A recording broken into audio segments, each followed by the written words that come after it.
kepada Presiden Republik Indonesia Joko Widodo alias Mulyono, minta maaflah kepada rakyat atas selama ini kebijakan-kebijakan yang kau lakukan, menyengsarakan rakyat, bikin rakyat susah, bikin rakyat menderita, bikin rakyat kelaparan.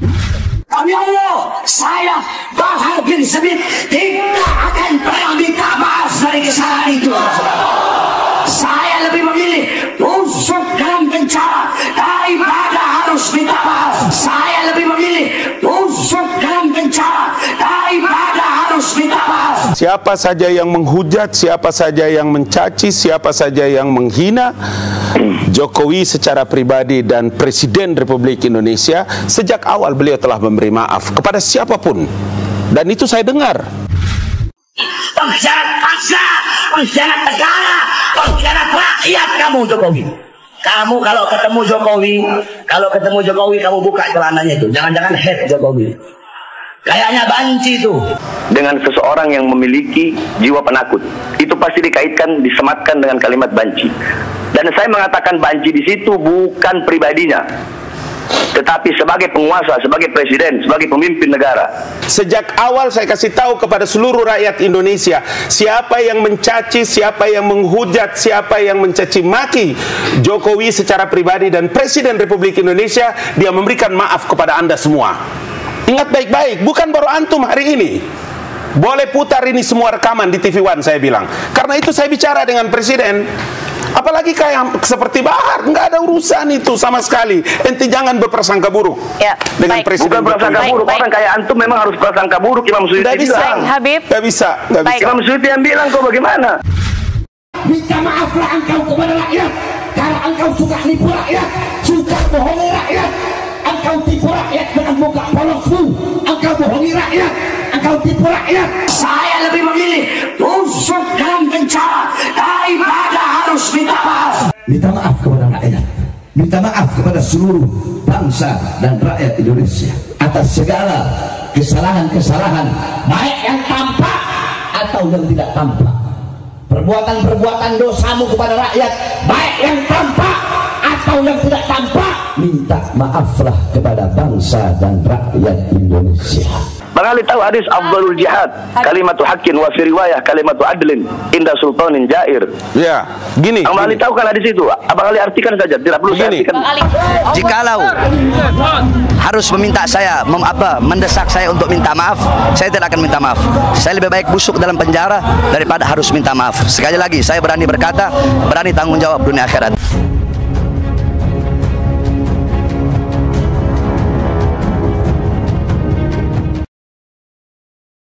Minta maaflah selama kepemimpinanmu banyak masyarakat yang susah, masih banyak masyarakat yang susah, banyak rakyat-rakyat pengangguran, sedangkan tenaga kerja terus engkau kirim dari asing.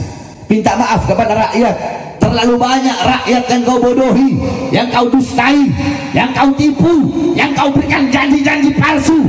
Minta maaf kepada rakyat.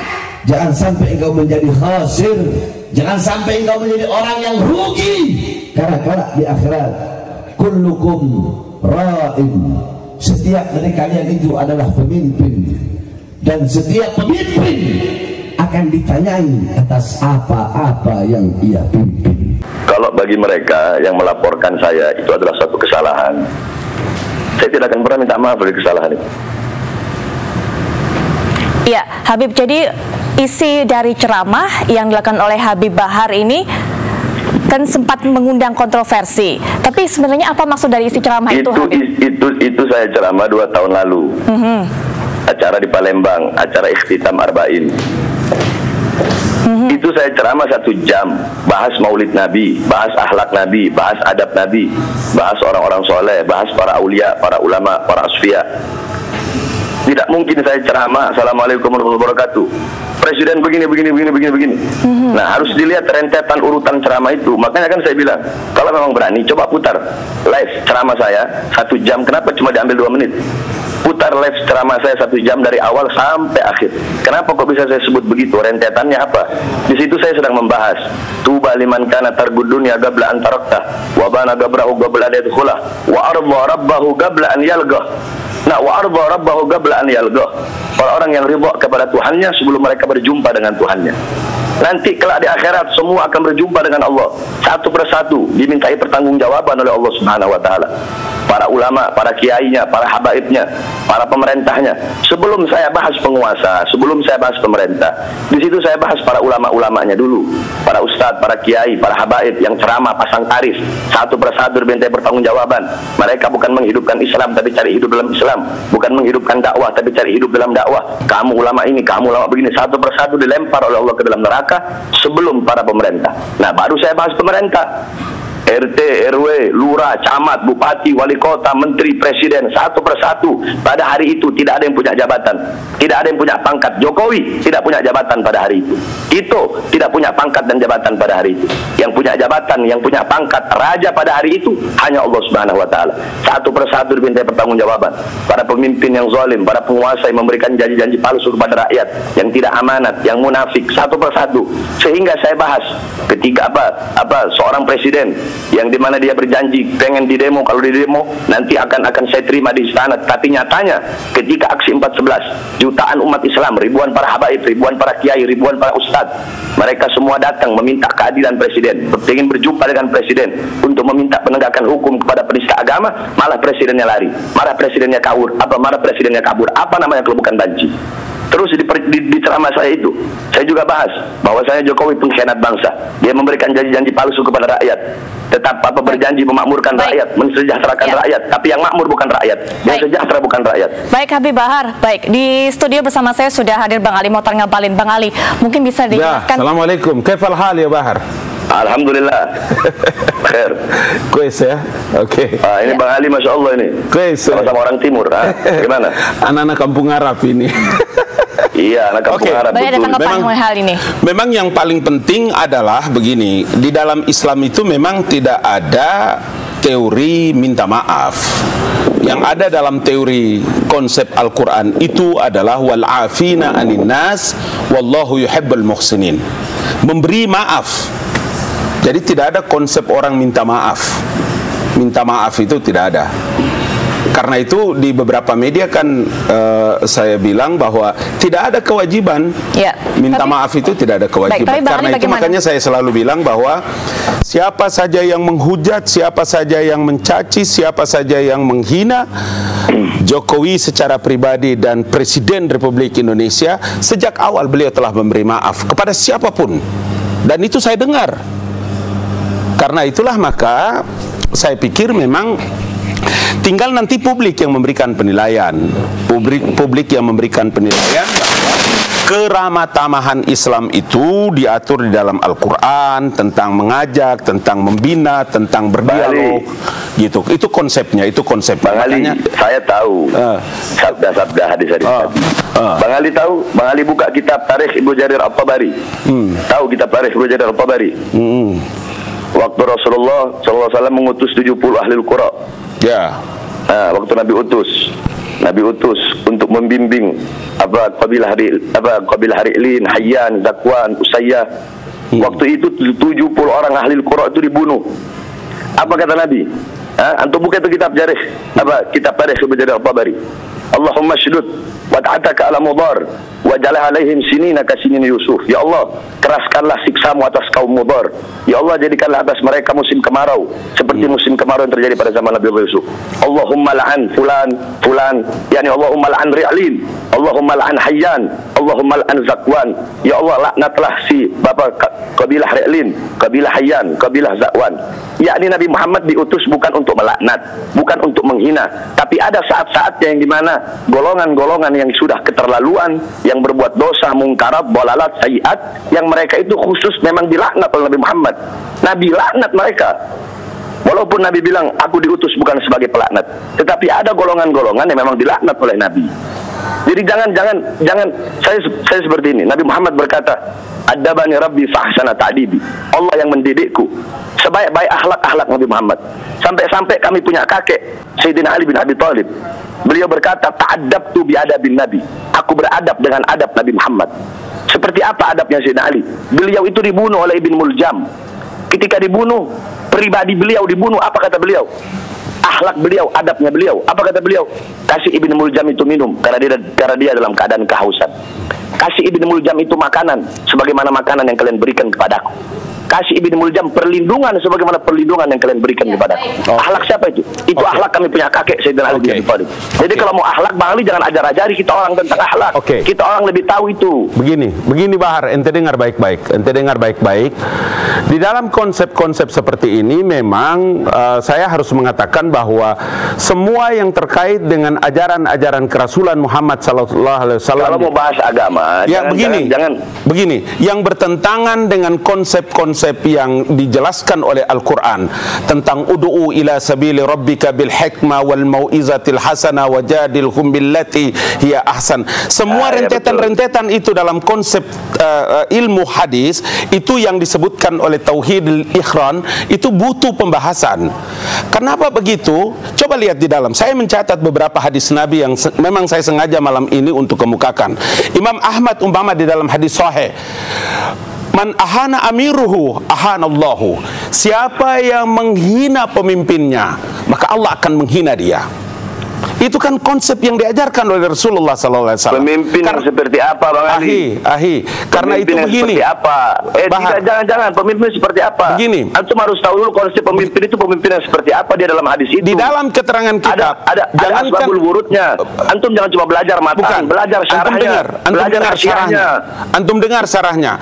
Di dalam konsep hadis itu menjelaskan jangankan orang mukmin, hatta orang kafir.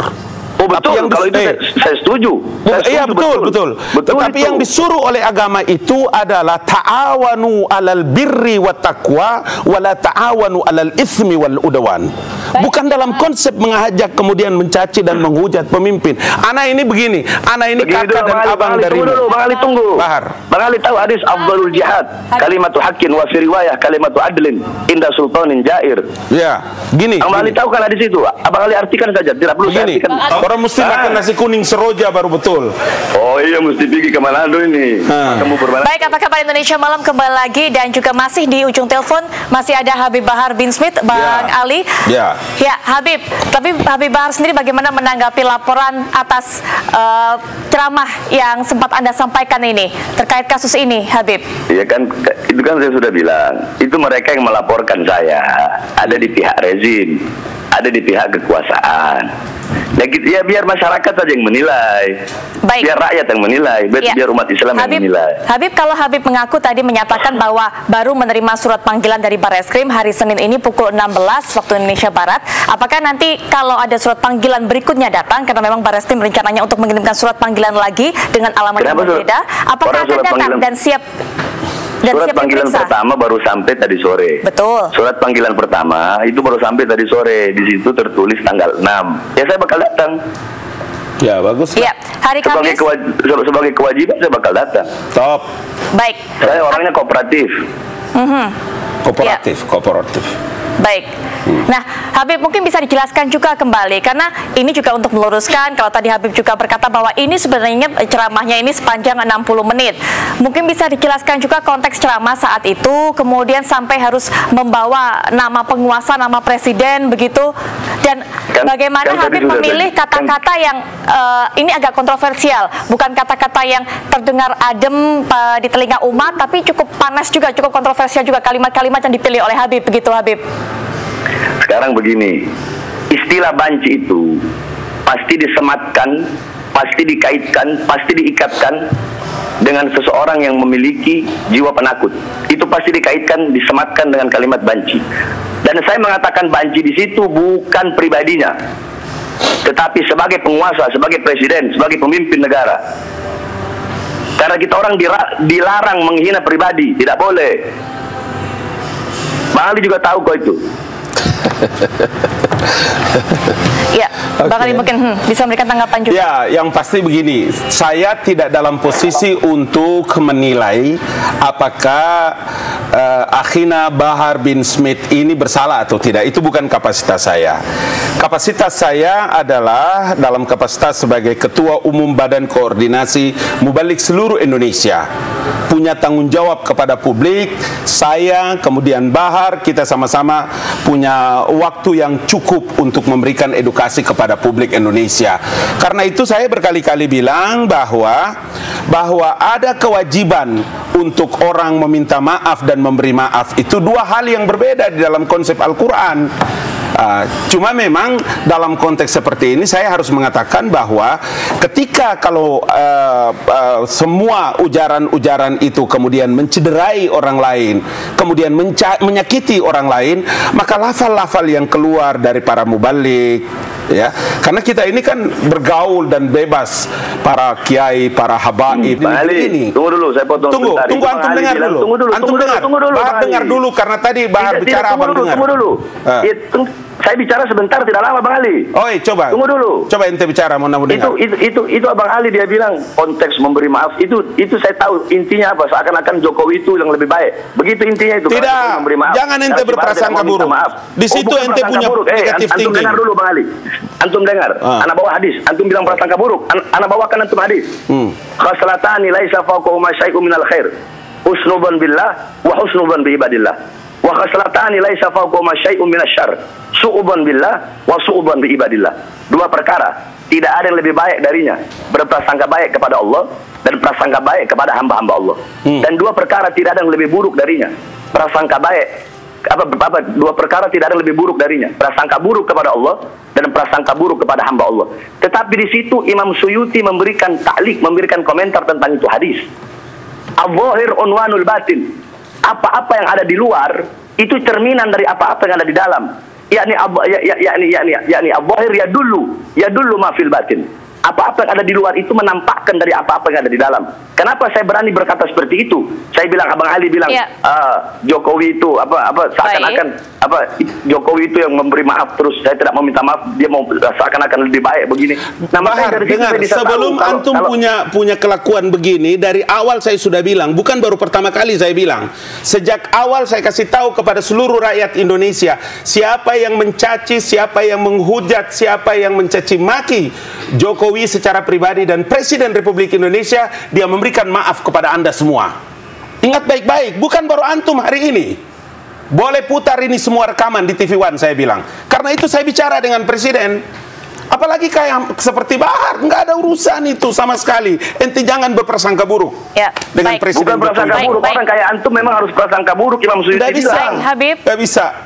Imam Suyuti yang bilang, kok bagaimana? Karena saya mau bilang kepada Bahar bahwa tidak ada orang yang memiliki dominasi kebenaran. Kebenaran hanya punya mutlak dimiliki oleh Allah Subhanahu wa Taala. Nabi Muhammad yang saya boleh bisa berdebat dengan Bahar karena kita belajar ilmu ini sama-sama ya, Ahi. Sama-sama ya, kita sama-sama terlalu singkat bagi antum. Ingat Bang Ali, mungkin kita akan bawa lagi kembali ke kasus begitu. Habib Bahar sendiri reaksinya bagaimana saat mendengar kemudian isi ceramah ini dilaporkan yang sudah 2 tahun lalu sebenarnya, kalau Anda katakan tadi bahwa ceramah ini Anda lakukan.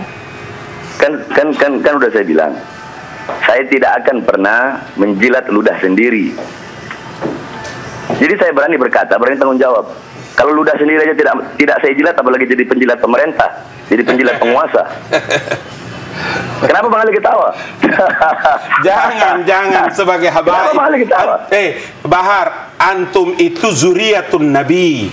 Jangan begitu kalimat. Tidak boleh. Kita bicara yang benar. Antum masih terlalu muda, jadi jangan bawa emosinya. Tidak ada saya bawa emosi Bang Ali. Nggak boleh. Tidak ada saya aja ini sebelum saya bilang ini, saya habis ngajar kitab Ihya Ulumuddin. Tidak ada saya bawa emosi. Cuma emang kan kita bicaranya begini. Memang cara bicaranya kita seperti ini, bukan cuma di atas panggung. Saya sendiri tidak ada masalah dengan Bahar. Saya sendiri tidak punya masalah dengan Bahar. Mau cincang kepala di bawah, kaki di atas, mau sesuka apapun, tidak ada masalah bagi kita. Kita orang tidak ada punya masalah apa-apa. Bagi saya berkepentingan itu adalah memberikan tanggung jawab kepada publik Indonesia untuk mengajarkan tentang bagaimana sebetulnya sebuah publik itu harus diberikan edukasi. Itu aja. Lain dari situ tidak ada. Kita tidak punya masalah apa-apa. bahwa saya setuju dengan antum bahwa nanti kalau polisi Bareskrim panggil sebagai wujud tanggung jawab sebagai anak Indonesia dan rakyat Indonesia hadir memberikan kesaksian dan keterangan, faliyatafaddal ya ahi, maafi muskilah. Baik, gitu. Baik, terima kasih keterangannya yang sudah disampaikan Bang Ali. Habib Bahar, kami sekali lagi mengkonfirmasi bahwa panggilan berikutnya yang dilakukan oleh Bareskrim, Habib akan datang ya, tanggal 6? Bukan panggilan berikutnya, maaf, lagi azan, saya berhenti diam, saya nggak ngomong. Di sini lagi azan soalnya. Di sana lagi azan. Kita di sini tidak mendengar azan, jadi bisa Putri tanyakan saya nanti baru. Baik, ya, baik. Kita terbatas juga dengan waktu. Saya mau bilang sedikit kepada Mbak Putri bahwa Rasul Muhammad SAW itu satu-satunya tugas kemuliaannya yang diutus oleh Allah Subhanahu wa Ta'ala datang ke muka bumi itu adalah membawa ajaran akhlak. Innama bu'istu liutammima makarimal akhlak. Sesungguhnya aku ini, kata Nabi, diutus ke muka bumi untuk memperbaiki akhlak dan budi pekerti daripada umat manusia.